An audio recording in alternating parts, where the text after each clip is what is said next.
শ্রাবণ মাস বলে ফলের যা দাম বেড়েছে মনে তো হচ্ছে এবার জমি জমা বেচে ফল খেতে হবে।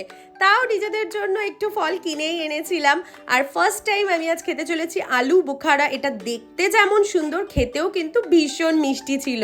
আর এই 2 লিটারের ভাইরাল ট্রেন্ডিং বোতলটা জানি তোমাদের অনেকের কাছেই আছে, আমার কাছে ছিল না, তাই আমিও একটা কিনেই নিলাম। ছেলের স্কুলে আজকে রেজাল্ট ছিল, তাই চলে গেছিলাম। ও এত ভালো রেজাল্ট করেছে যে দেখে আমি তো ভীষণ আনন্দ পেয়েছি, আর স্যার ম্যামরা ওর ভীষণ প্রশংসা করেছে। লাঞ্চে বিশেষ কিছু ছিল না, একটা রুটি, ভেন্ডি ভাজা আর একটু ভেজ ডাল। পুজোর শপিং কিন্তু আমি শুরু করে দিয়েছি যথারীতি বিউটি প্রোডাক্টস দিয়ে। একটা প্লামের সিরাম ছিল, একটা মেকআপ ব্লেন্ডার আর একটা মেকআপ ব্রাশ। তোমাদের পুজোর শপিং কতদূর কমেন্টে জানিও।